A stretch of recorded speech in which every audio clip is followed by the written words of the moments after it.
Okay, so welcome to one of the Soil Health Group Regen Farm Network's regular Thursday evening Zoom calls. And this week we have got the lovely people from the Global Farm Metric team joining us for a bit of a presentation and a bit of a discussion.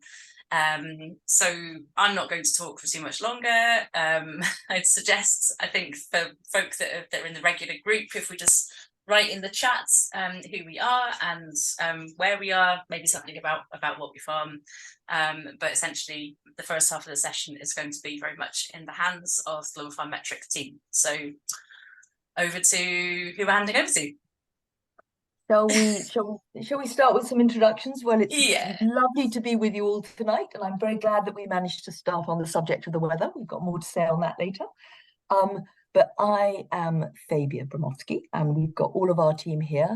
We are all part of the Sustainable Food Trust team, and most of us focus most of our time thinking about the development of the Global Farm Metric, which we're here to talk to you about. But I think it's probably important to put it in the context of the work of the Sustainable Food Trust, because really we're a small organisation, a sort of catalytic organisation, thinking every day about how we can enable, speed up, encourage the transition to more regenerative farming systems, better food systems, better local food systems, and all the things that I know you all think about quite a lot. So although we're going to talk today about the Global Farm Metric, it's just one little piece of the jigsaw puzzle that we're all trying to solve. And I think that's quite important. You know, it's not the answer to everything. We've come to the conclusion that it's in today's world, with new legislation coming from the top down and with our need to be ahead of the game on what we're doing and a way of celebrating and proving and evidencing what we're doing, we feel it's an important part of the jigsaw. But if you look on the Sustainable Food Trust website, we're about much else besides. Big champions, any of you, and I'm sure most of you do know Patrick Holden, of livestock and the importance in the regenerative food system. We're busy researching feeding livestock report to really begin to put evidence around some of the hard times that livestock farmers are having at the moment from the climate discussions. We're very much about local abattoirs, and we've written a report recently called Feeding Britain, looking at what our food system needs to look like if we are going to farm in a more regenerative way. So there's lots of stuff going on in our thinking. So please bear that in mind as we take you down the particular rabbit hole of the Global Farm Metric and measuring and all of that, which we were just listening to Abby about. You all been doing Soil Mentor. It's frustrating sometimes having to collect data, but possibly once it becomes part of the routine of our lives, it can tell us quite a lot of stories too. So shall we? Would you like to just introduce the rest of us? Because I'm here as a director of the Global Farm Metric, but much more importantly, we've got Susie, Marina, and Anna on the call, and they're manage our trials and are really much closer to the rock face of what we're doing on the ground. So I'm sure we'll be very happy to answer any of the questions. And I think I'd like to make a point right at the beginning. Global Farm Metric is something that we've been developing as a collaboration with lots of farmers, talking to industry about the kind of information that they're looking for. So a big coalition of different people who are interested in the idea of data. But it's very much work in progress. We're very much at the early stage. We've had our research team working on it for 2 or 3 or 4 years now, but we're just getting to the point where we've got something that's coherent and we're beginning to trial it on the ground. So please, you're here to knock it around. Anything that you hear from us that doesn't seem to add up, please chip in. This is a discussion, not a presentation. So we're longing to hear from you as much as you having to hear from us. Marina, shall we do our slides?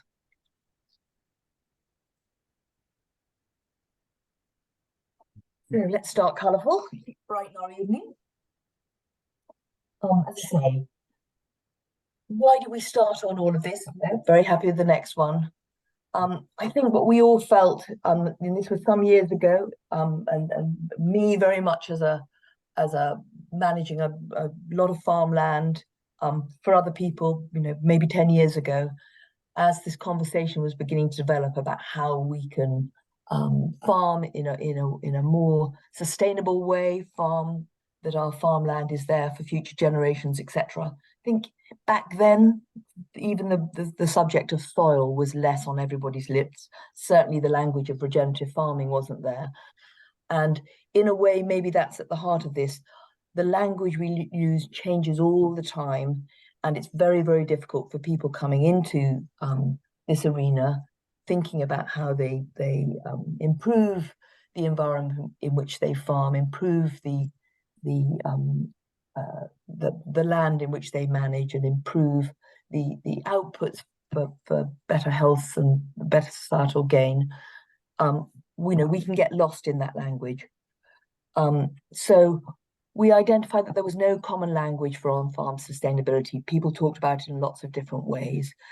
We realized that particularly as the language of carbon and net zero came in, it was very easy to ignore that, looking at one lens would potentially disturb and upset the other parts of the system that are equally important. Net zero is a very interesting and kind of focus in which to look at some of the aspects of the problems of what we're doing, but it ignores the biodiversity, the soil, all the other things that we need to consider in an interconnected farming system.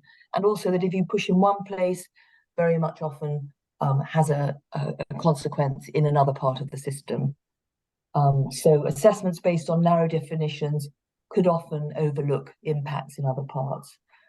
Most importantly, and one we're still grappling with in many ways, is there was no way of consistently measuring or monitoring some of these conversations that we have. We talk about biodiversity, we talk about improving our soils, we talk about clean water.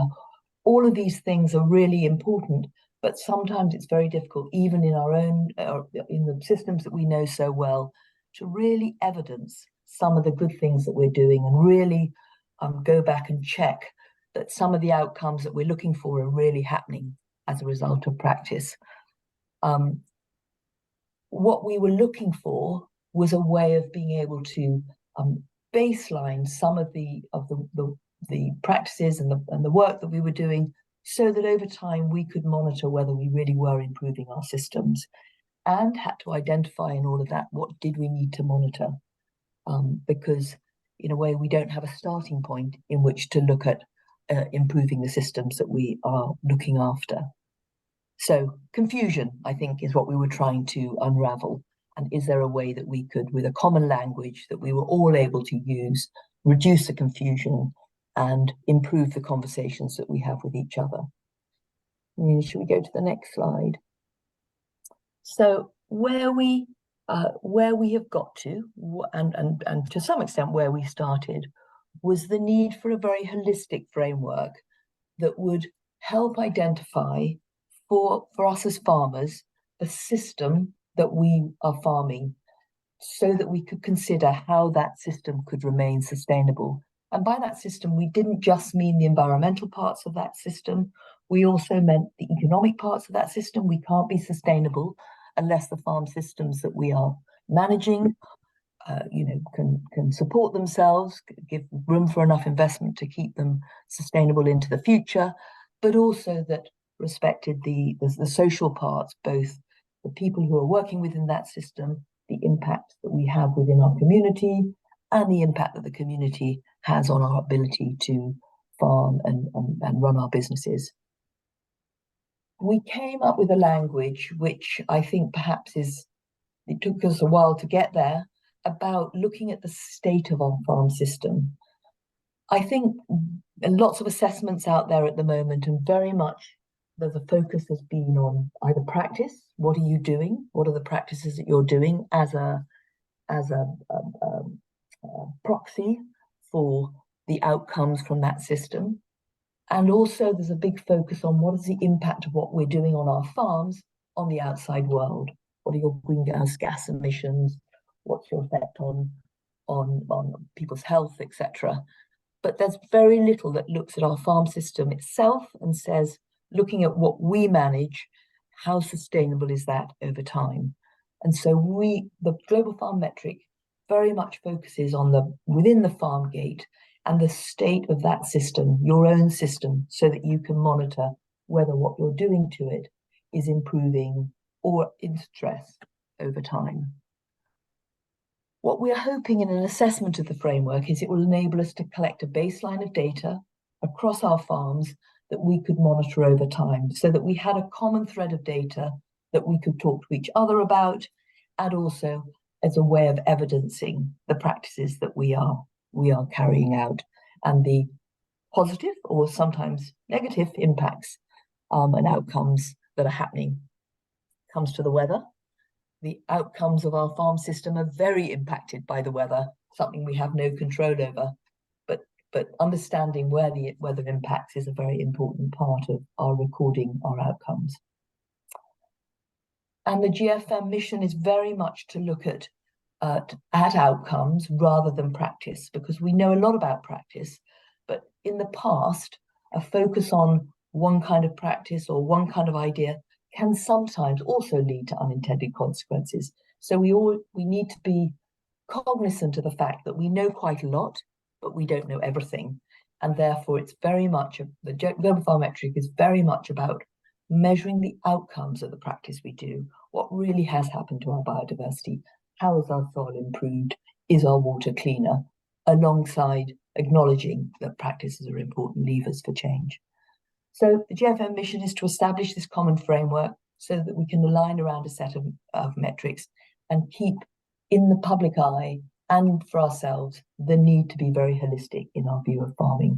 It is a balance of all these things and sometimes a compromise between the different parts of the system in order to have a sustainable farming business. So, most of which I've covered. GFM very much looks at whole farm, environmental, social and economic indicators. We're looking to try and create a common language, not to create something new, but to bring together the language that we are already using, compatible as far as that's possible with other frameworks. The challenge is that when we talk about frameworks, what do we mean? Normally the framework is a piece of organizing structure to answer a question, and different frameworks very often are set up to answer different questions. So GFM very much looking at the sustainability of the system. Trying to be practical. What we're looking to do is to create an assessment and a framework that we can do ourselves, that doesn't require lots of support from outside, doesn't need you to fly in a consultant to do it for you, that is something that you can do for yourself, the data that you own for yourself.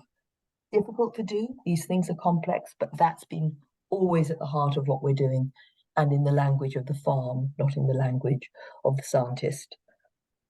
Said it before, looking to measure outcomes rather than practices, not in any way downgrading the importance of the practices that we choose to do, particularly in regenerative farming, but this is a system of monitoring in the background that helps us bring our practices to life and see what really does work, what works with our soils, what works in our environment, what works at our altitude, etc., etc.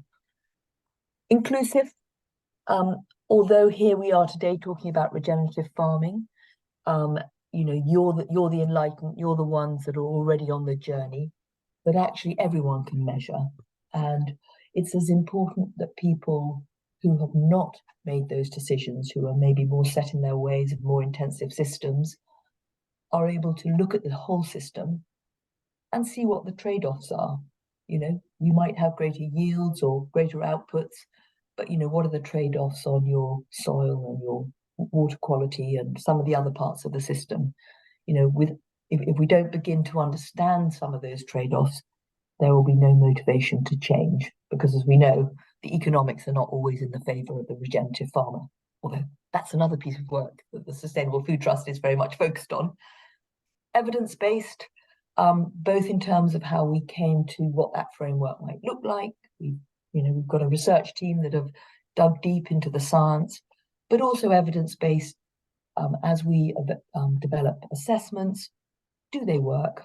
Are they providing the feedback to farmers? Are they helpful? Are we collecting information that really is helping us make decisions?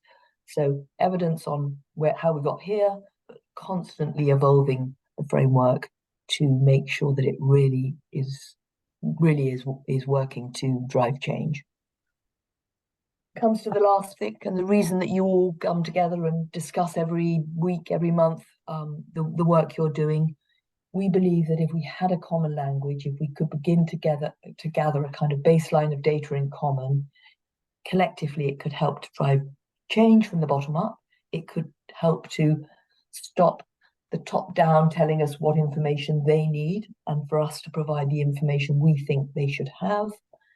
And it evidences the work that we're doing, in the hope that in time that will increase the kind of revenue streams, the funding for public goods, the evidence of the greater good we do than just providing food that is monetized through the yields that we have.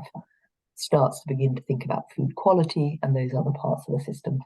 So, enough said. I know that we have got a survey poll. Oh, there it is, which was just to make to make this conversation a little bit more with you and not me just talking. It would be interesting to know what kinds of things you're already measuring. We heard already that about collecting weather data records, which would actually be part of the GFM. I'm not sure it's on our survey, but if you wouldn't all mind answering the survey, I'm going to turn to somebody else to give instructions on what we've got to do. Maybe it's very obvious. I think you can choose the answer. You can click on the answer. Okay. We have 3 questions together. I'm pretty sure you're seeing them all together. So we have the first one.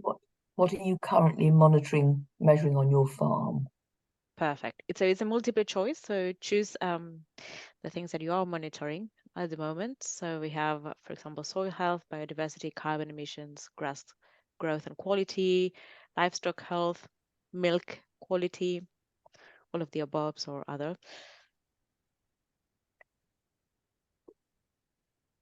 Looks like we have one person who answered.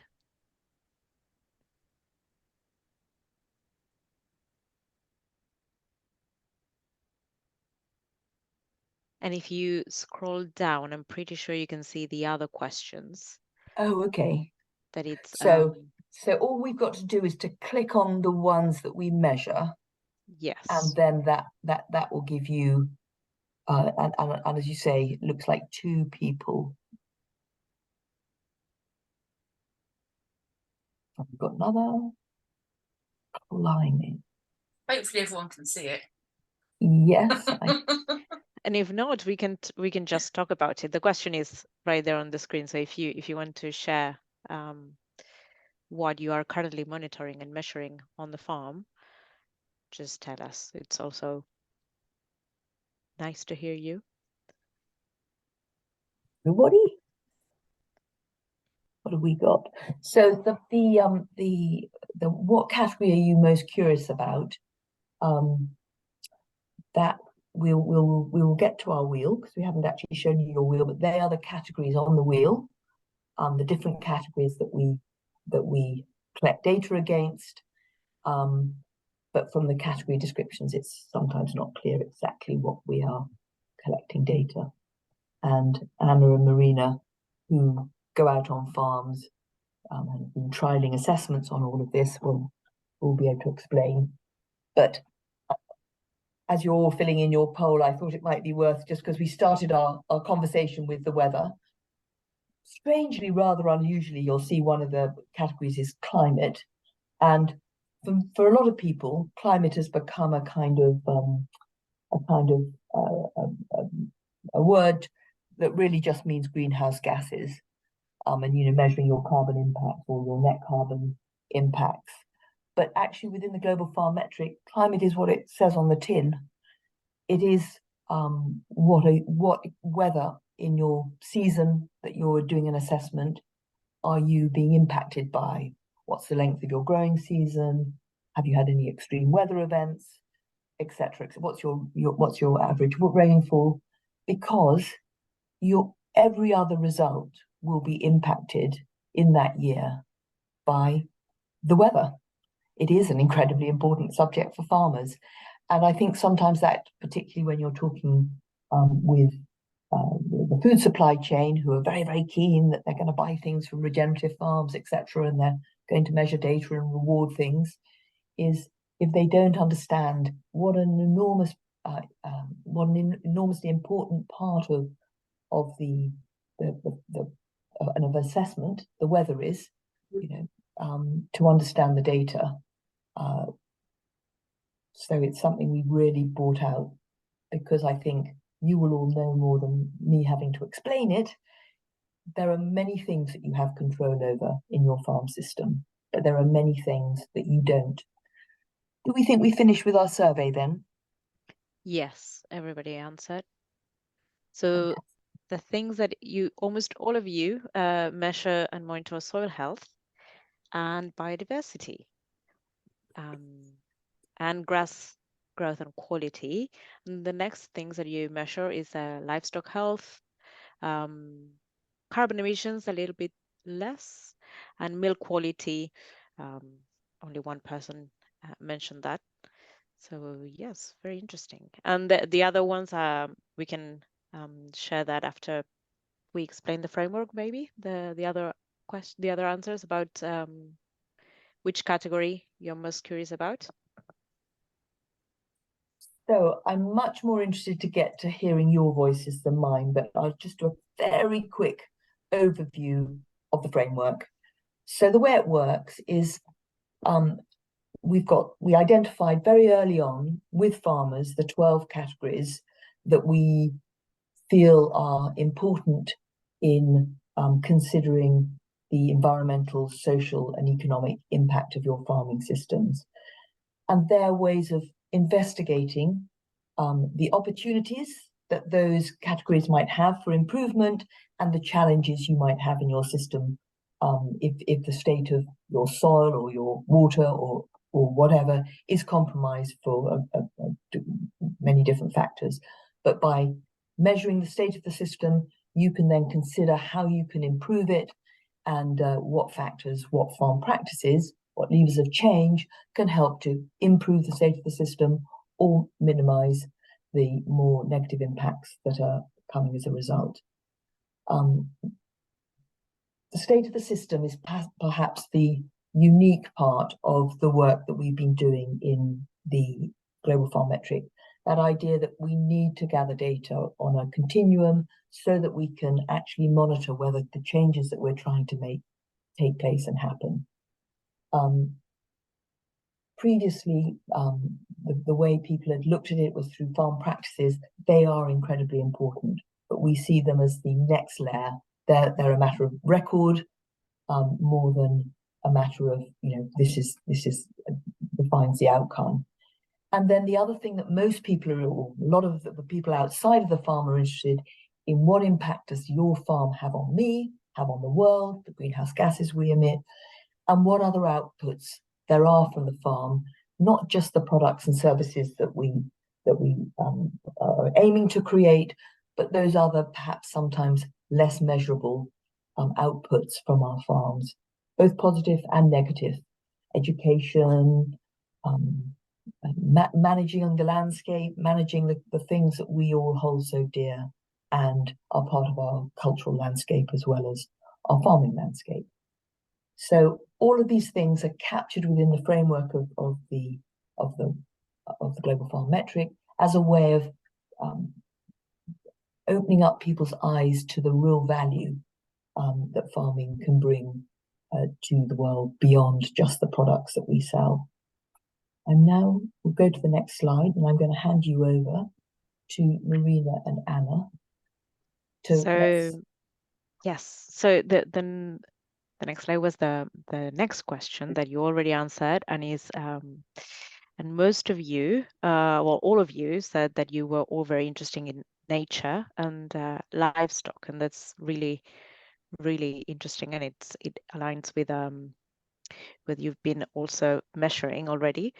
So yes, that's really interesting. The next thing is how we come from this framework and how we use it and how we apply it and how we can take action from something that has framework categories with subcategories and some indicators and some data points that we created just as a proof of concept of the kind of things that you could be measuring and how you could be measuring it. So the way of how we see a good way of applying all of these is by, if everybody were to use common language of the framework, and we all understood the framework and all these categories and the aims of each of the categories and how it works holistically, and we collect some baseline data, so it's not modeling, is real data on the ground of your own farms, and with this with the Global Farm Metric Assessment that we are working on, and with more additional data like greenhouse gas emissions with a tool like AgriCalc, or nutrient balances. All of these could give a result, a risk assessment, and this combined with the local knowledge that you already have of your own farm, of the context where you are, and the land and the country and everything that is happening around, then we can take action. And every type of different people can take action, whether it's a certifiers or finance industries or anybody in the supply chain. And this brings us to just a little bit of all the partners that we've been working on. We have over 100 partners working in our coalition, and everybody is, of course, looking for different ways of using and taking action with the Global Farm Metric. And I'm going to let Anna share with you some of the projects we've been working this year and how with each of them we are tackling certain very specific topics. Thank you, Marina. I think, yeah, that previous slide is always really impressive, showing all those organizations that we're working with on, yeah, really making that transition to a more sustainable farming sector happen. So, yeah, there's quite a lot of universities in there, but then also, yeah, food companies, retailers, certifiers, yeah, other stakeholders and local and national governments. And yeah, it's really all about bringing that application of the framework to use and testing it with different stakeholders and farmers on the ground. So yeah, I thought it would be best to just introduce you quickly to a few of our projects we've had in the last year and that we're going to start next year. How do we use the Global Farm Metric together with our stakeholders? The first example I thought that would be quite interesting to introduce you to is our work with the Gloucestershire County Council and Gloucestershire Food and Farming Partnership, where we're really exploring how the Global Farm Metric can be used to inform local procurement strategies. The local county council is exploring how we can use the GFM to identify farms that farm more sustainably and regeneratively to really help them deliver against different targets they have as a council, like, for example, the net zero or biodiversity uplift targets. So that's, a different application to the ones that we have come up before. So that's a really interesting and exciting project to be involved with. And from next year on, we're also working with quite a lot of different farmer clusters. For example, we've had conversations with the Lake District Farmer Cluster, because from previous trials, it became really apparent that we can look at farms individually, but some problems like, those that are linked to water, our water category, like pollution, water holding capacity, they are best tackled as a community.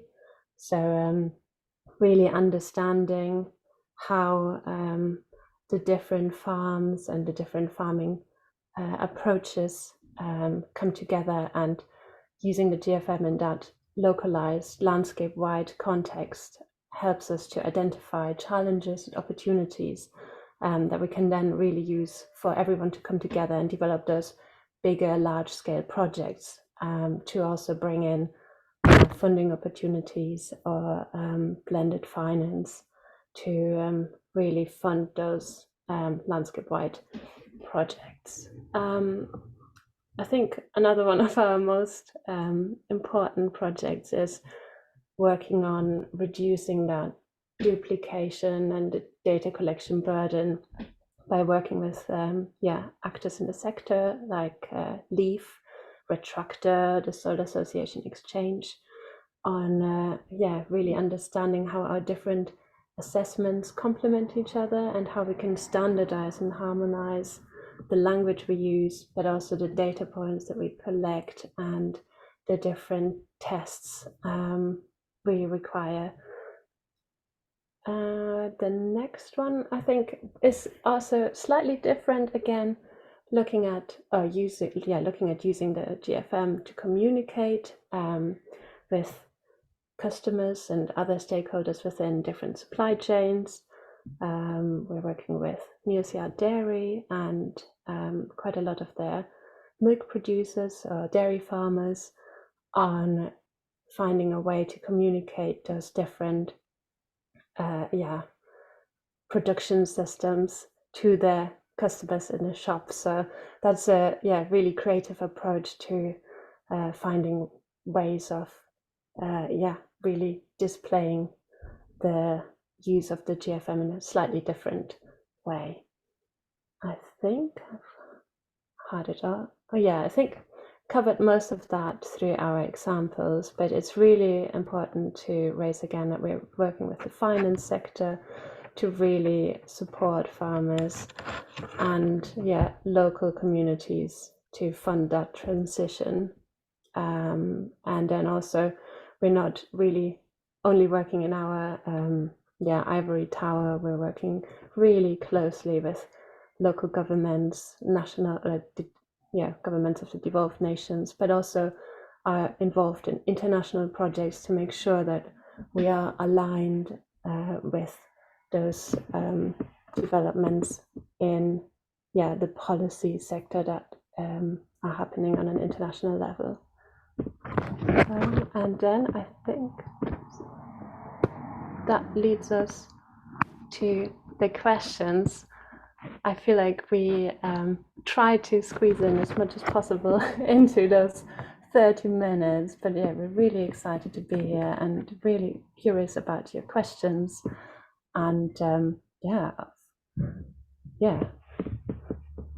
Anna, can I suggest that just to kick everybody off, because everyone was interested in the nature category, explain in an assessment a little bit more about what does nature mean? That's a very big word. What we're actually drilling down to, what we're looking at within the nature category. So in our nature category, we're really looking at different species. We're looking at the water quality and or the level of water pollution, but then also the level of air pollution, for example. So within our assessment, we have quite a handy guide on how to do a lichen survey. So we really encourage everyone to go out to look at their trees and to find those indicator species that really help you identify. There's quite a few nitrogen sensitive species out there. Marina and I, we've been in Yorkshire, in Wales, and there were quite a few light bulb moments looking for lichens across the different farms. But then also we're looking at water pollution through indicator species again. So we're looking at invertebrates through kick sampling or pond sweeping, if there are water habitats on different farms. And then generally we look at the habitats a farm provides as well. So we're looking at hedgerows, but then also field margins, at different, the ratio of crops to wildland. Yes, and the areas of the habitats, but also the connection of those habitats as well, to see how they are displayed. Joan, you have a question? Would you like to? I think you're on mute still. Need to unmute, Joan. Right, from what you've just said, it sounds as if what you're looking at are kind of secondary issues, if you like. You're looking at species as indicators of pollution, for instance, or you're looking at habitat, but not actually doing species audits. Because I think the problem many farmers have is knowing what the, I think for many people, actually increasing the biodiversity on their farm would be an aim. But unless you know what you've got in the first place, and particularly, I suppose most of us are pretty good on probably birds and mammals and reasonable on wild plants, but probably most folk are not too good on insects, for instance. So, surely actual audits of what is there and current that is hugely significant, and would be what most people would be actually looking for, that were interested in nature, unless they know they've got a specific, say, water pollution issue. So we inside the nature category, so we have different subcategories and then indicators. So one of the subcategories is the farm biodiversity, and it looks at the health of the farm biodiversity by counting the how the species richness in terms of the animals that you have on land that you are farming, and the ones that are around the land, like bird counts and things like that. So I can see by your question, you are an expert at watching birds and seeing all this kind of things. So we always go with the most soft of the examples, as watching a lichen on the tree, because it's more manageable. But yes, we have a lot more indicators and type of data that are a little bit more that need a lot more attention. So yes, we go on both sides, and also we see the biodiversity of the species in other categories like livestock, particularly, and the crops as well. So we kind of try to see everything in all of the categories. Yeah. I hope that answer. And just one thing to finish off on, biodiversity, one of the categories that we did a very, very deep dive with sort of scientific consideration about what are the best indicators for a healthy biodiversity. And, as you say, insects are a very interesting and possibly to some extent an even more accurate indicator, but very complicated for most people to examine. So birds have become the indicator species that we are at the moment trialing as the way of assessing your above ground biodiversity. Yeah, that's good. Abby. It's kind of still on the biodiversity question in a way. I don't know how up to speed you are with sort of what's coming down the line through the new agriculture reform programme, but in tier 1 is going to be biodiversity audits, and as far as I am aware, Nature Scot are developing an app that is going to be the standard that all farmers in Scotland are meant to be using. They've been trying to get in a few different places. They're being super secretive about it. Farm Advisory Service are just running some on-farm workshops at the moment, but the feedback that I'm hearing is that it's leaving people more confused than anything else, because Farm Advisory Service don't actually know what's going to be involved in the biodiversity audit either. So I'm just wondering, to what extent are you able to have that particular kind of area aligned with kind of what's happening around policy and what everyone's going to have to do anyway? So, Abby, we are trying very, very hard to keep track and up to speed with all the different conversations going on. Adele Jones, who is the Deputy Director, she sits on one of the Scottish advisory boards, and we've had a little bit of pre-sight of where this biodiversity monitoring is going. From what we've seen so far, but as you say, none of us have got full sight of what's being proposed. It's quite light touch. I am with Joan in that a lot of the kind of biodiversity discussions at the moment and the kind of biodiversity net gain, some slightly more scary discussions that are going on, are very much about practice. If you have this habitat, that is a proxy for you are likely to have this level of biodiversity. And we feel that, complicated as it is, it's what's really there that is the most significant thing. Now, we know we can't all be out in the field spotting our birds 24/7, 365 days a year to be absolutely certain. But there are, so, assessments are only as limited as people have the time and ability to do. But we still see that actual identification, that kind of citizen science approach as a very important part where we can achieve it. So I'm going to say that what we've seen of the Scottish regulation is going to be very much about the habitats you have as a proxy for the biodiversity you have. Now, hey, everything's better than nothing, but we think we should be, there is more expertise out there that could help us understand the biodiversity crisis that we've got and the positive things that we can impact on it. If that's a good enough answer. We're trying our very best. We don't want to, I think sometimes, well, certainly with DEFRA in the UK, sometimes we find we're always at the lowest common denominator. And I think we feel that we should be setting our sights higher, even if we don't achieve everything we want to in an assessment. Yeah, I think that makes a lot of sense. Okay. Thank you. Hugh, do you want to jump in? Lost your hand in the grass. Yeah, hand's just there. Yeah, thanks, Fabia, Susie, and Ria for that.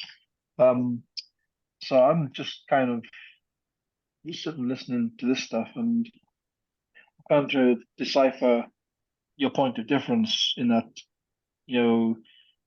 there's loads of replication in many parts of what you're doing through some other very good organizations. For instance, breeding bird survey data, BBS through the BTO, been running for 50 odd years. The data on breeding birds is huge. I think the one good thing that's coming out of the sort of climate reality change is that lots of people are wanting to do good things, and there's lots of organizations setting themselves up to want to do good things, but there's lots of repetition out there. There's lots of good information from good sources being overlooked. You're calling yourselves the global farm metric. It's obviously an aspiration to be global. But what does it mean? You're harvesting data, you're gathering data. Is this to inform farmers, to lobby politicians? Sort of. I'm a little bit mixed as to what your point of difference is amongst all the other very good people out there, like the farming an advisory group who used to be in existence there in England now, but not in Scotland, sadly, but doing some extremely good work, and they fell by the wayside. So yeah, I was just kind of curious, what you see yourself doing, serving. Sorry, it's a long question. But... It's a very good question, and one that definitely deserves an answer. So where we started this discussion many years ago was exactly with that point that you make, is there are lots of different initiatives going on out there for collecting different types of data, data focused on different parts of our system. And for someone coming into that, that's very confusing. And there's data that farmers are using because they've decided they want to use the data to help, improve their system. But there's this much more worrying stream of data, which is supply chain and other actors in the system, government as well, and legislation, saying we need this piece of information, we need that piece of information, but none of it is joined up or consistent. Yeah. Now, this is incredibly complicated, so don't worry, I'm not going to give you a silver bullet that says, hey, we've solved it and all that's going to go away. But what the premise as farmers we came to this was, surely there is some way that we can synthesize some of this data, Yeah. particularly as the data is being demanded from us. Not that it will provide all the data out there, because if you're a soil scientist or if you're a real biodiversity expert, you'll be looking in much greater detail than we're talking about in the Global Farm Metric. But we were saying, could there be a thread of data that all of us collect that would, in a sense, be a snapshot of what's going on at ground level? Yeah. And we could build over time. This is a slow, my background was a mathematician. See the patterns that emerge. See, rather than jumping on, this is the data, we're all interested in biodiversity today. We're all interested in carbon tomorrow, moving around with different things. Is there a common thread of data that would be useful for us all to collect so that over time we could actually see what was happening within our systems? Now, that's the North Star. Yep. How could we, could we come to an agreement about what's really important? But of course, what's really important depends on important to what. And that's where we, and maybe it was the language of a few years ago, that's where we said sustainability, there's no point, we can't change our system unless we know it's going to be sustainable. The world might have started worrying about the impact that we've had on our environment, but if we're going to change that, we've still got to create farming systems that are sustainable for all of us. So again, the questions that we're asking are about what is the state of the system? Is that interesting if we all gather it? Can we make everyone use that data first? I'm meaning here the more ignorant, the supply chain that just want to tell their stories and prove their stories. Couldn't we give them the same data? And if we're going to really look at the practices that we're beginning to adopt, how can we discuss them with each other unless we've got some common threads in which to compare and contrast? So that was where we're trying to go to. And although there are lots of people out there collecting data, the focus has been for the last 10 years, and I'm not going to say exclusively, very much around practice and more recently about carbon. And carbon is all about models.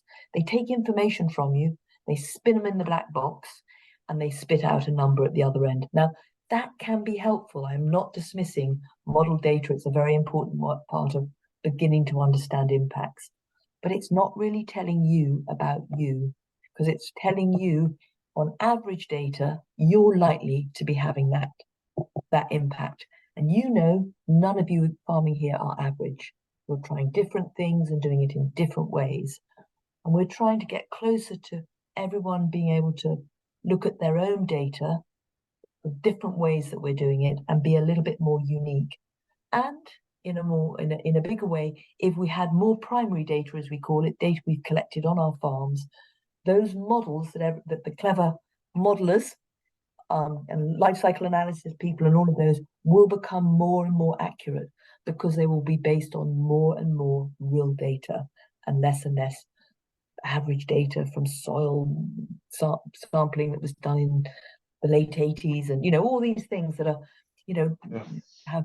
So I know that's not a very good answer, but it gives you an idea of the mission we're trying to do, why we have a coalition. We haven't solved for it yet, but let's take a partner like LEAF. I'm not saying that all of you are registered for LEAF, but LEAF have been a really good actor out there who've been trying both to help farmers, but also give farmers accreditation within the supply chain and help consumers identify things. LEAF have spent, the LEAF farming assessments which have been sort of dominated the way we've been able to look at this stuff over the past 10 or 15 years, and then there are others out there, have all been about, have you got a management plan, the practices you might do, which we believe will improve the soil, etc., etc. And where the Global Farm Metric can help that approach is to, alongside all the planning, all the thinking, all the looking at the ways that we should improve our systems by diversity and all that kind of thing, is to have a background monitoring. Has that plan that I put in place actually delivered some of the outcomes that I was hoping to achieve? It's a slower, it doesn't answer all the problems, but it holds all that data for you in one place, so that over the years, along with the weather, you can look back and say, this has improved, or this hasn't improved. Why? What must I do? What must I think about to look at it in another way? Stop talking. Can I just say some one last thing? And I think, it's so important to mention again that we're no tool developers and that we're not competing with the other organizations that operate in the same space.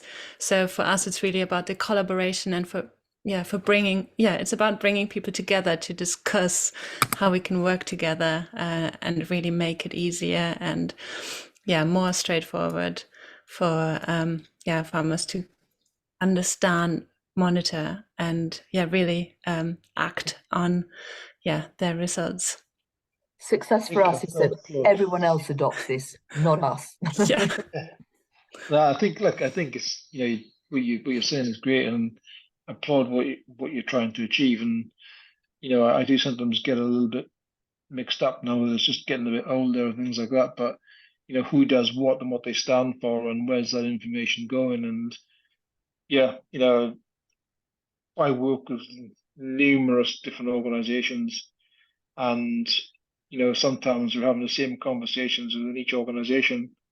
And I mean, one of the things I was going to ask you is a lot of partners there. You mentioned there are a lot of those, some of those companies will be FTSE 100 companies, all the way down to your leaf brands and Assurance and Farming, etc. I mean, how open are these organizations with sharing information with you? And I mean the right information, like 100% transparency. How are you finding speaking with these people on that? So they are all our coalition members, in some ways, like all of us, are thinking, hey, how can we solve for this? Because they're faced with as complex a problem as you all are on the ground. Legislation is coming in at the top because, in a way, and maybe this is a good thing, there's a kind of feeling that the big who are profiting from this need to be accountable for the impacts that they're having. But of course, if you put legislation at the top, the only place where this legislation can rain down on is on the heads of farmers, because where it all happens is at farm level. And so our conversation with them is, we need a common system of measuring, but the measuring must be for the farmers first. It must be information that they need in order to make their decisions. And if you're lucky, they'll share it with you. And if you reward them for it, they'll share it with you. So it's very much about creating a system from the bottom up rather than being dictated from the top down. Now, because they don't know what data should be collected, they're listening.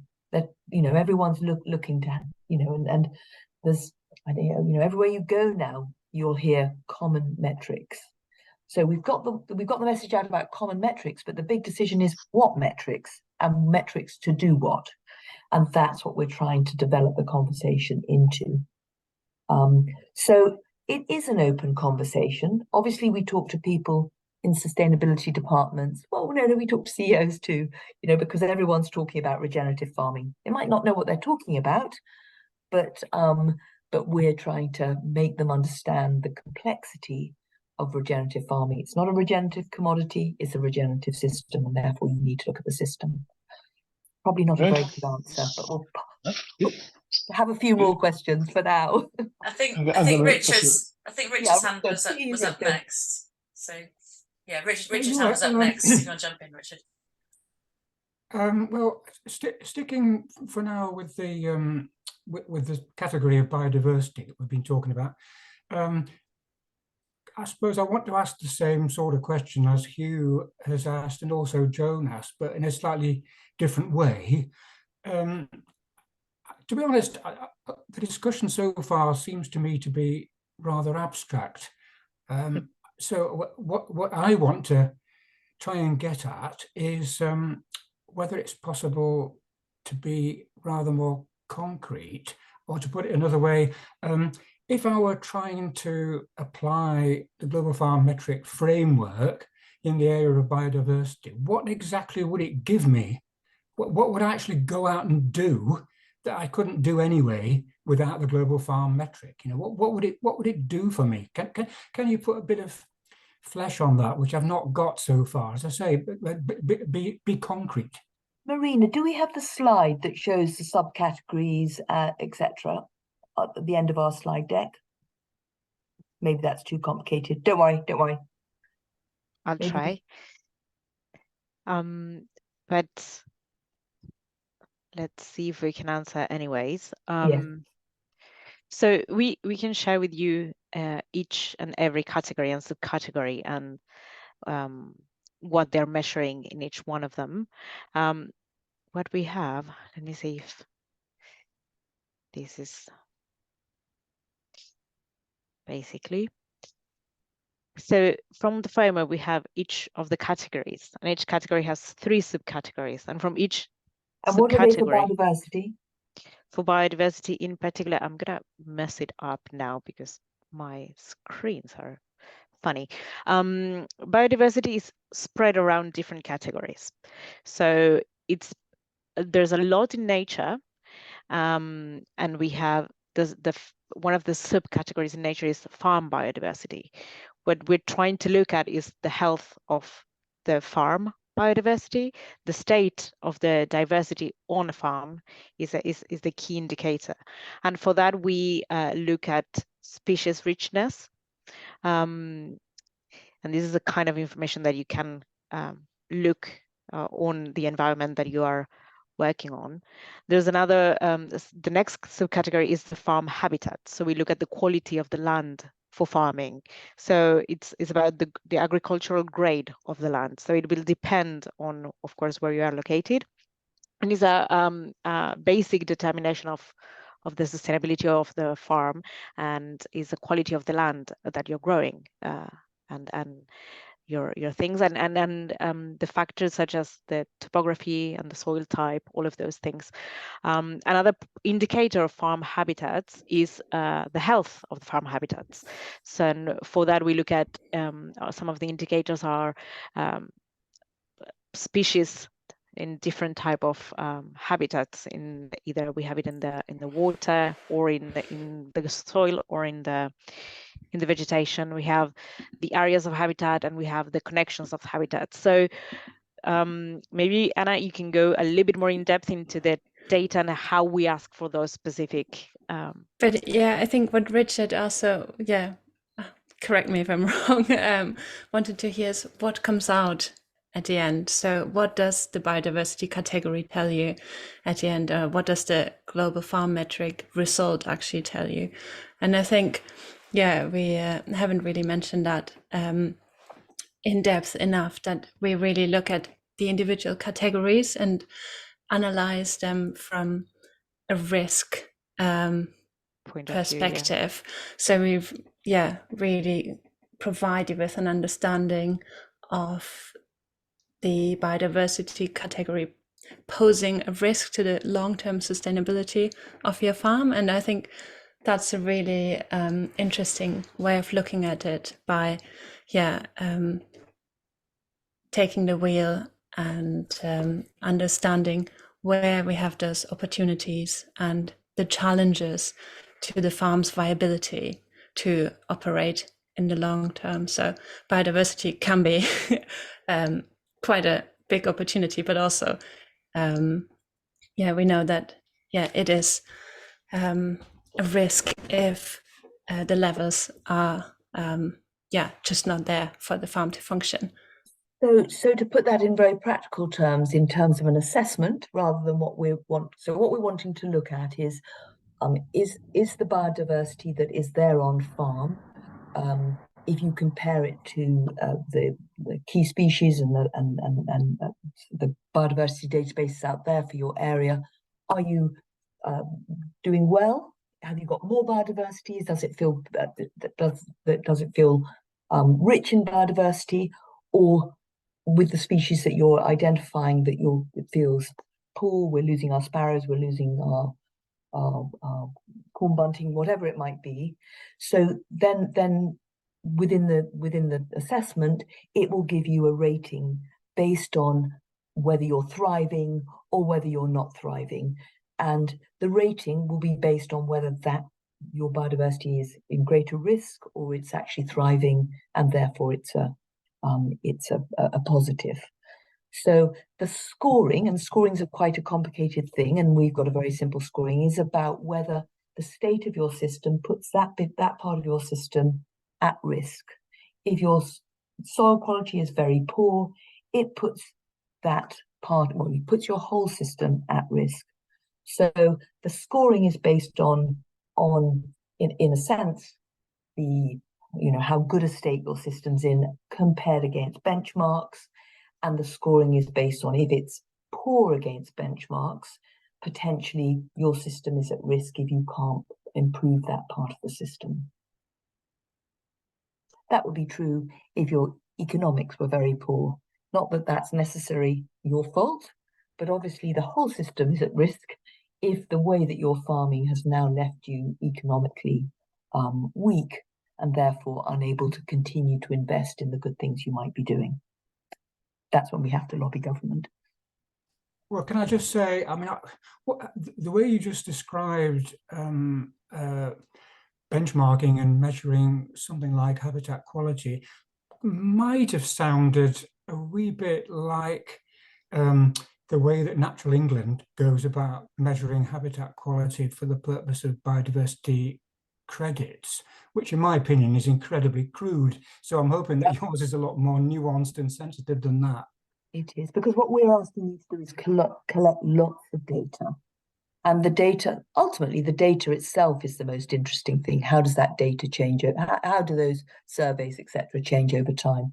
As you say, the UK HAB and the biodiversity stuff is based on, I have got this much woodland, I have got this much hedgerows, and we hope that's a very good indicator that, there is more space for nature, but it doesn't necessarily mean that all the other factors that are going on in our world have not reduced the nature in those spaces. And if we're using lots of other pesticides and chemical inputs, they don't restrict themselves just to the place of application. They have impacts much, much wider. So we are doing much more than that. The assessment at the moment is quite complex in terms of the amount of data that you can collect. And the interesting thing really before you get to scoring or outputs is really you monitoring your own data and seeing how it changes over time with the practices that you use. But our assessment at the moment does have an output, which is about looking at the risk in each of those sectors and each of those small categories.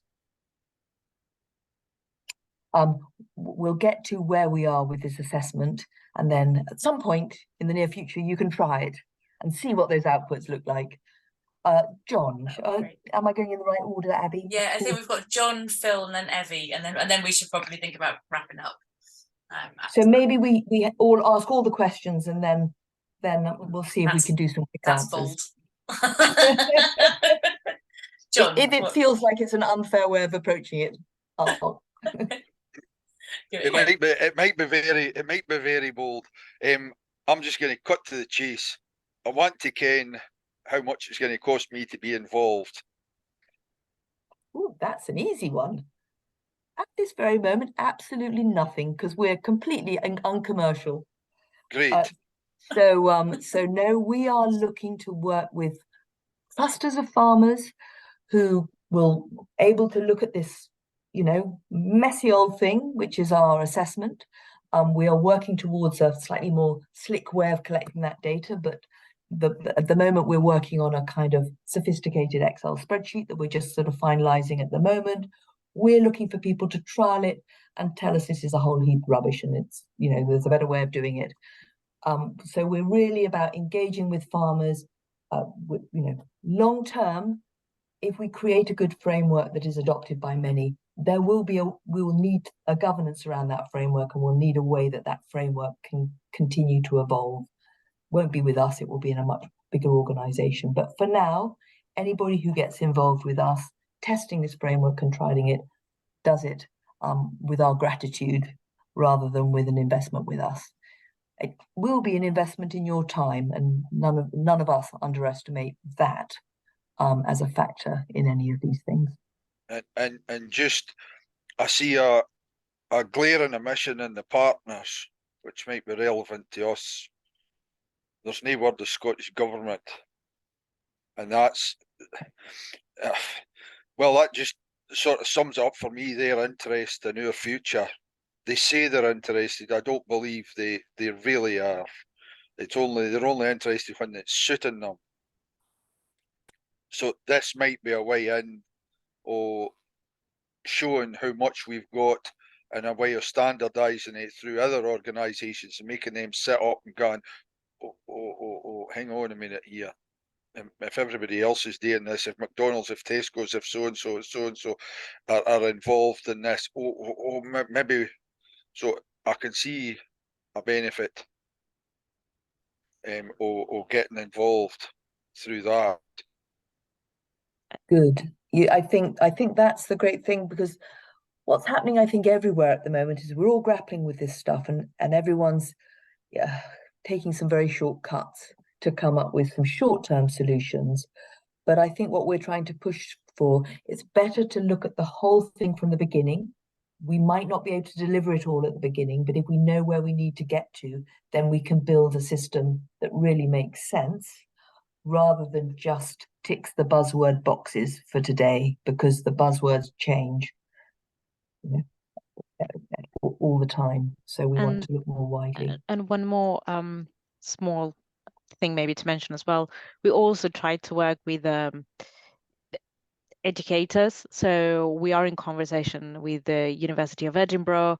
They are very keen on using the framework in their agricultural courses or everything that they're doing. So it's also part of, we're trying to go spread around in every single way, not just government or retail. We also understand the need for these, for education, and for having, whenever you have somebody visiting your farm or volunteers, that they are properly trained and they can help you out with all these things as well. Thank you. Great. Philip.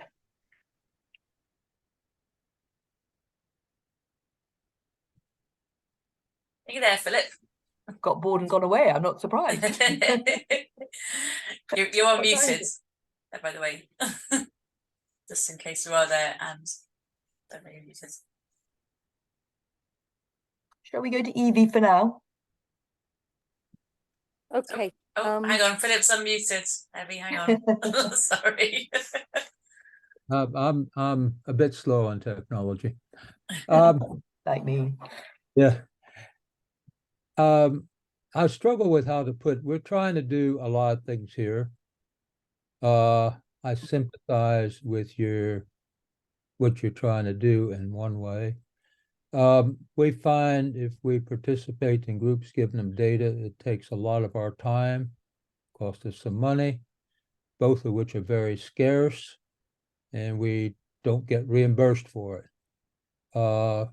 So we would tend to collect the minimal data that we think is helping us in our business. And I feel like we're kind of being data mined for other people to benefit, but we're not getting much benefit. And how do you reconcile that? Or maybe I'm being too negative, but that's kind of where I sit. No, you've not been too negative, and you're absolutely right. And I think part of our original campaign, and one of the reasons that we spent a lot of time talking to industry and to government, is that they need to be funding this data. Government needs it to really, to inform its policy. We set up all these SFI schemes, plant a hedge, do a herbal lay, do an X, do a Y, but they've got no mechanism for really monitoring whether that money that they're investing in us to do certain different practices, different schemes, is really delivering the outcomes that they need. They need this data. They need this way of monitoring. The supply chain, as we say, want to brag. I think governments are very narrow and very focused on their particular fashion of the day, of the data they want. And sometimes it bears a relationship to reality. A lot of times it doesn't to the guy on the ground. And I don't see them, just like for carbon, they want you to measure what you emit. They're not willing to spend any effort on what you might sequester. If you do kind of get in a discussion, oh, well, farms can't sequester, or we're not willing to investigate that, but they're willing to spend billions, if not trillions, on pumping CO2 into the ground. So I am, I'm all for regenerative farming, sustainability, but I don't relate to a lot of this on top, where they're far removed from anything that's to do with farming, but they want you to spend a lot of time and effort on it. So I feel your pain, and I suppose it's where we started. I'm not saying we've succeeded in all of it, which was to start with the farmers about what information they need. And very much this is, data to be owned by you. We are looking for new, part of the work of the Sustainable Food Trust is very much about financing the transition. We've all been told to farm in a particular way. The byword has been cheap food. We now know that cheap food has come to huge cost, both to our health and to our planet. And therefore, it is not just the farmers that can invest in this transition. And that's what we're trying to find ways to do it. One of the ways of collecting data is to help evidence some of it, but it's not perfect. We believe that we should all be rewarded both for the improvements that we're making, but also for the data if we choose to share it.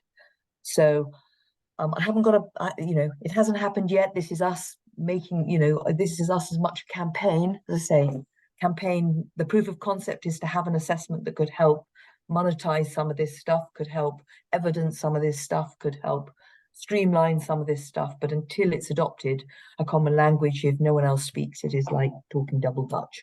So comment, and then I'll get off. We're in contact with some organizations that have ideas of what they think might help on the farm. We talk to them, and we like to action some ideas that we think would benefit us, and quite willing to carry on doing similar. Get a bit bolshy when we get a dictate from on top to do this or that, and we feel that it has little relevance to the reality on the ground. That's just, I'll leave it at that.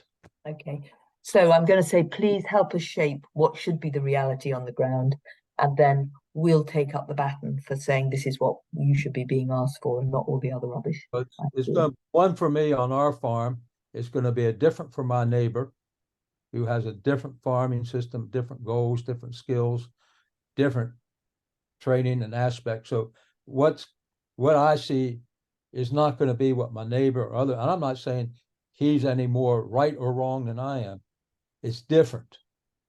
I do see a lot of farmers making changes and moving on, and that's being driven by the farmers. It's not being driven so much by the governments or the big corporations. It's being driven by the farmers from the ground up.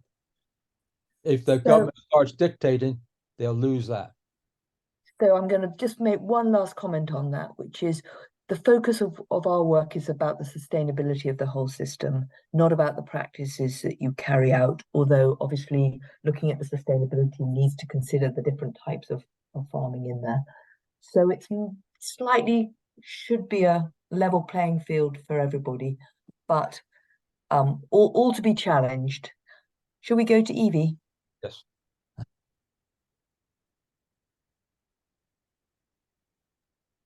Thanks, Phil. Hello. My questions have changed as we wrap from one thing to another. I'm not sure if I've got anything useful to add. Are you totally funded by the Sustainable Food Trust? Yes, okay.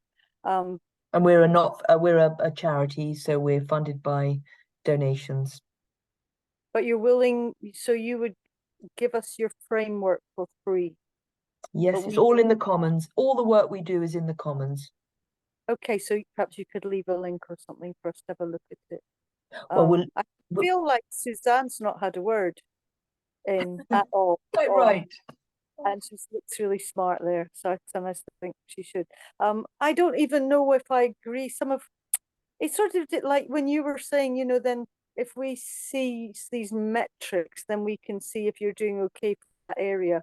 And I'm a bit like Phil. I think, and maybe he won't agree with that, but I mean, it really depends where you're starting from and what your little bit of land is like. And I don't want to sustain the bit of land that I've got from how it was. I don't want it to be sustained in that way. I want it to regenerate. That's what I'm doing. So, you know, I don't want it to stay the same. Here we all trip over our own language. Sustainability, I think, is that not only can you survive today, but you can survive into the future. So a sustainable farm will produce enough food, fiber, and fuel both to survive today, but also to provide enough for the future. So it's definitely a regenerative system, but I suppose the warning to the rest of the world is you can't just push us around and make us unsustainable because you want to meet certain outcomes. We fully, the Sustainable Food Trust is all about improving, regenerating food systems. So if it came across that this felt like a sort of static, you know, we can do it at the lowest bar, that's absolutely not the aim of what we're trying to get across. Okay, that's good. Very good point to make. Would like to point out also that so far only the Land Workers Alliance has actually ever paid me for my time doing research or focus groups or anything, and they're great for that. So, well, yeah, okay, that's enough from me, I think. Thank you, but it's a good point. It's a very good point. Where we go from here, if we're going to kind of pick up on this or not, even some of us. And you said something about working with clusters of farmers. That's the way. You could say a wee bit more about that. Shall we go Ruth's question very, very quickly, and then I could, and we'll work with Abby for next steps. But I could give a quick what next steps could be. Ruth, being very patient. Hiya, sorry. I was trying to. I think Evie kind of summed up what I was trying to say. So I was trying to take my hand down, but I don't know how to use it, and it was just fundamentally, along the same lines of everyone else. So we are kind of involved with lots of different organisations wanting to collect lots of data from us, and fundamentally, we're all, like you said initially in your presentation, we're all on this holy grail already. We're all regenerative. We're all recording what we're doing and noticing the differences. So we're already there. So I think if we were going to get involved with a kind of piece of software that helped us record, and we have to like kind of follow particular recording systems, what do we personally get back out of it? Because I know kind of the work we're doing, just wandering around the farm, that we're seeing an increase in biodiversity. But what I'd kind of want from that specifically is what I should be expecting to see from what I have done. So I've planted 500 meters of hedgerow. I've planted X amount of plants. What wildlife should we expect to be seeing from that based on the weather that everyone's been recording and things like that? So the data that we're inputting, it's not just, I don't just want to compare myself to my neighbours because I can see that myself. What I want to know is what I should be expecting to see and how I can quantify that going forward. So whether, because we're creating nature corridors and things like that, whether the nature is using those corridors, or whether we can whether there's something more like we need to do a species introduction to our area to improve that. So I think it's great gathering the data, but I want to know what I can do back with the data I am gathering on a landscape scale kind of sort of agenda. So lots of complicated questions there. And obviously, if you were collecting data over time, you would see how it changed and therefore how some of the things that you were doing had impacted the biodiversity on your farm. So having it, I mean, I'm going to just say something because it had a real resonance. You said at the beginning, quite rightly, you know that your biodiversity is improved. You walk around, you see it every day. If we had Patrick here, he would say he's been an organic farmer for 50 years. He knows the impact he's had on the land that he's managed over that time. But he's got no evidence to really show anybody else that the change that has happened. And therefore, sometimes holding that in one place gives you that story to tell. But the proof is in the pudding on that.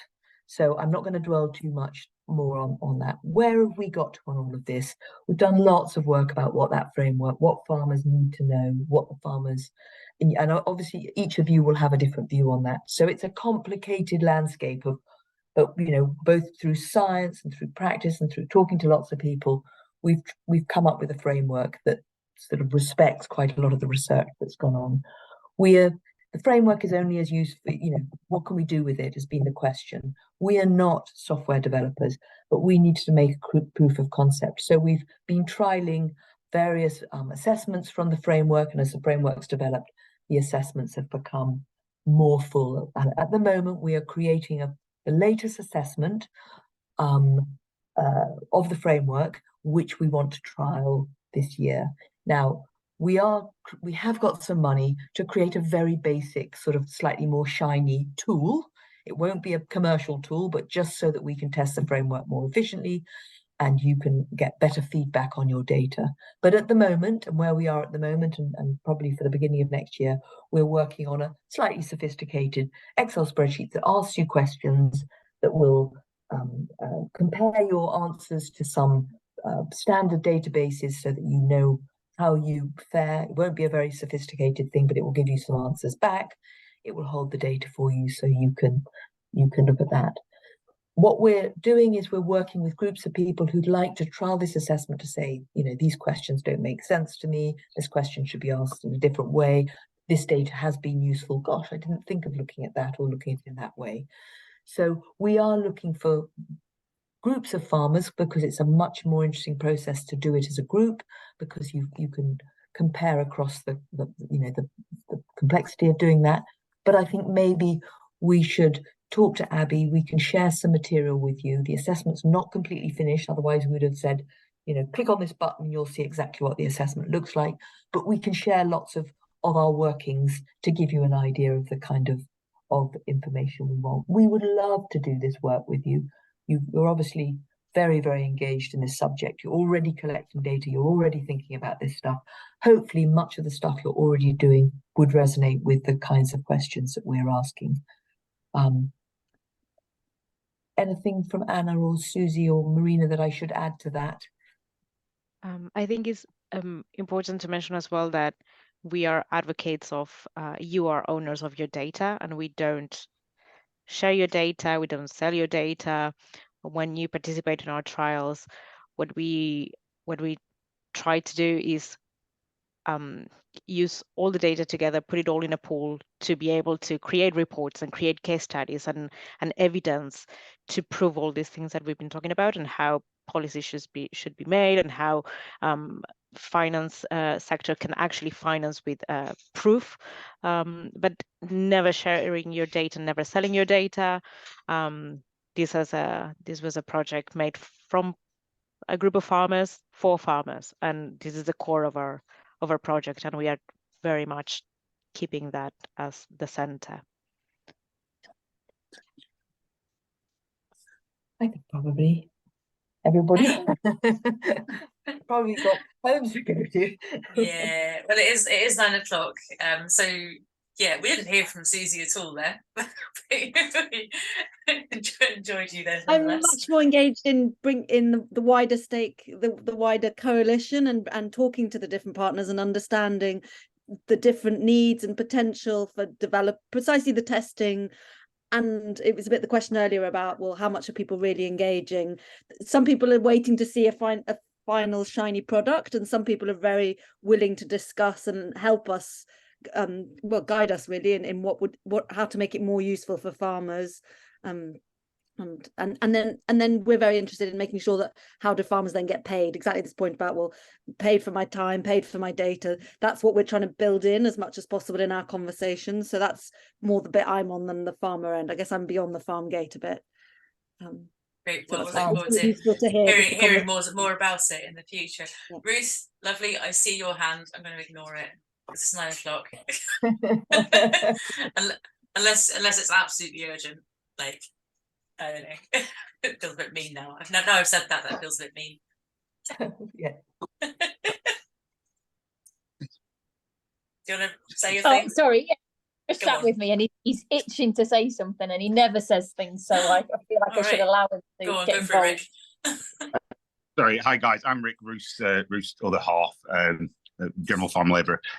So I think just interesting to listen to everything you guys had to say today, and I completely understand at this moment in time, your data gathering to basically set benchmarks to proof test what you want to do.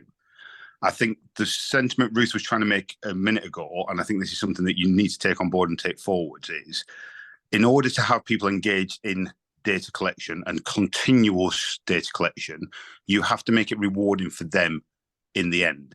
So it's great. These guys will help you. They'll put all the data in. You'll help you kind of do this step one. And I understand this is a progressive step because this is product development. But the fundamentals are, once they've inputted that data and you've given them a report, unless that becomes a rewarding experience, almost on a daily basis, people will not continue to do that. And unless you're doing something that has a direct impact, as in you can link this to government funding, and if your scores are going up, you get more funding, people won't do it. And I think that's the core thing, is that to use this in the best possible way, farmers have to see progress. They have to be rewarded for that progress. And I'm not saying rewarded monetary wise, I'm just saying rewarded in the experience of using your software. And unless that happens, you'll get a bit of momentum and then it'll stop. And I think that's the crux of what everyone's talking about today. And I think that's something that you guys probably need to factor into your development schedule to help this get off the ground, because I think it's great. I think there's some amazing opportunities, and the concept of big data and the concept of tracking, it's brilliant, but it needs something that makes people engage on a constant basis. So that comes back to, we're really about the mission for a common language that is adopted by all, so that we have this thread of data. And if you want to look at the wider work of the SFT, we spend our day and night on a soapbox of farmers needed to be, if you're going to need all this data to help you, farmers need the data that helps them, and they need to be rewarded for it, and it needs to be able to be monetized. So we're on the same page on that. I'm not saying that we've won that argument yet, but it's in every single meeting with our coalition. So, well, I do hope we meet you all again in some form, because you'll be a very good way of looking at this system, and we've got lots to learn about actually creating assessments, and that's what we're out there trying to do, so that they're useful to you first and foremost, so that you want to do these assessments for yourselves, but also a way of monetizing what you do or improving the evidence that you have for the quality of the products that you produce. Great. But I think now it really Fabulous. is good night. Yes, no, thank you, Fabio and Miranda, Marina, Susie, and Anna for joining us. It's been an illuminating hour and a half, and yeah, I think we'll carry on chatting about this in our WhatsApp group. I'm sure there'll be lots of comments and feedback, probably going on till at least 12:30 tonight. But no, in all seriousness, I think yeah, this is a group that would be interested in participating, and maybe we can try and find some funding to support everyone's participation in that, because it's something that comes up time and time again. Is like, we're constantly being asked as farmers and food producers to help with this research. like input into this and be interviewed by academics and whatever. It's like all of that is time, and time equals money. So yeah. So maybe it's time for Scottish Government to put their hand in their pocket and say they should be learning a bit more about how to do some of this stuff. Exactly. So we'll But think yeah. about that one. But thank you. Thank you for your time. I'm going to stop the recording.